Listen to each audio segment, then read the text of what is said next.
ये ध्यान सूत्र है, meditation can't be guided, all efforts to guide the meditation will only misguide. सूत्र कहता है कि ध्यान का निर्देश नहीं दिया जा सकता। कोई भी प्रयास जो ध्यान को दिशा निर्देश देने का होगा वो केवल उसे मार्ग से भटकाएगा। बहुत सुंदर बात है और बहुत सरलता से एक बहुत क्रांतिकारी बात है, क्योंकि अध्यात्म के जगत में तो यही हो रहा है, मेडिटेशन को गाइड करने का काम। और कुछ लोग तो मेडिटेशन गाइड, मेडिटेशन कोच, इसी नाम से उनके प्रोफेशन भी है। लेकिन क्या ध्यान को सचमुच में निर्देशित किया जा सकता है? सूत्र कहता नहीं किया जा सकता। और अगर कोई निर्देशित करने का प्रयास करेगा तो उसे पथ से भटका देगा। कैसे? जरा सोचें, क्या किसी नदी को बहने के लिए निर्देश दिया जा सकता? कैसे बहे, क्यों बहे, कब तक बहे? नदी बहती है, अपना रास्ता बनाती है। और अगर नदी को कोई दिशा निर्देश देने वाला व्यक्ति मिल जाए तो निश्चित ही नदी को भटका देगा मार्ग से, क्योंकि फिर वो अपना प्रवाह, अपनी तीव्रता, सब कुछ भूल जाएगी। ध्यान उस नदी की तरह बहती हुई घटना है जिसमें उसकी समझ का प्रवाह है, जिसमें उसकी सजगता की तीव्रता है। ये समझ और सजगता यही उसके लिए रास्ता बना देती है कैसे विकसित होना है।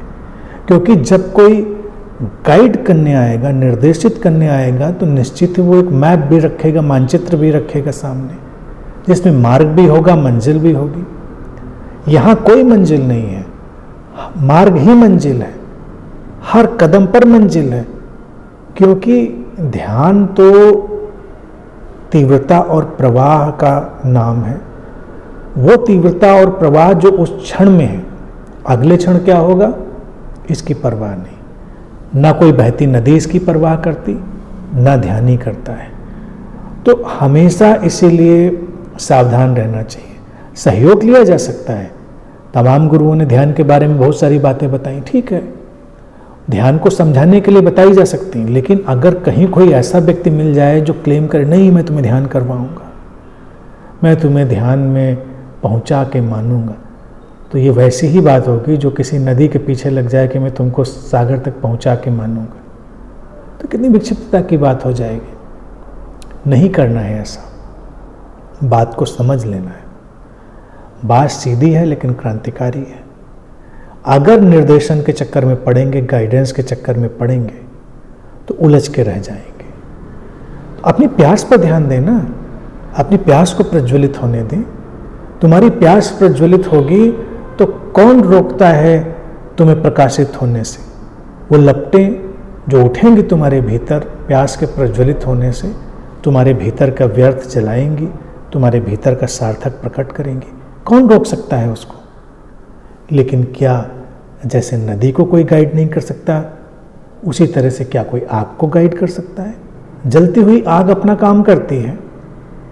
अगर आग में तुमने कुछ डाला तो तुम्हें बताने की जरूरत नहीं है कि कचरे को जला देना, सार को बचा लेना। जैसे हम सोना उसमें डालते हैं, पिघलाते हैं, उदाहरण यही दिया जाता है कि वो असार को जलाकर सार को बचा लेती है। यानी कि अगर स्वर्ण में कुछ ऐसा मिलावट है तो वो जला देगी, खत्म कर देगी, सोना बच जाएगा।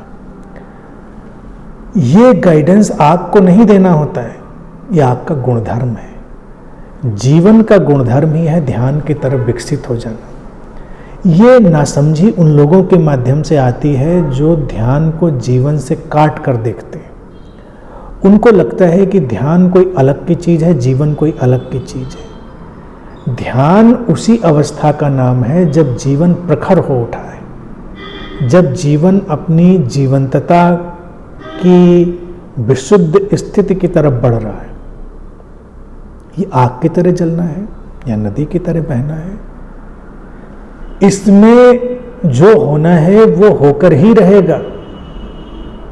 कोई बता नहीं सकता। कैसे कोई बता सकता है? कैसे कोई गाइडेंस दे सकता है? तुम एक दूसरा उदाहरण देखो, तुम्हारे भीतर से आंसू उमड़ रहे हो, तो क्या उमड़ते हुए आंसुओं को कोई गाइडेंस दिया जा सकता है? कैसे उमड़ना, कितने उमड़ना, कब निकलना, कब नहीं निकलना? आंसू तो आते हैं, तुम्हारी पलकें भीगती हैं, आंखें भीगती हैं, वो अपना रास्ता बना लेते हैं।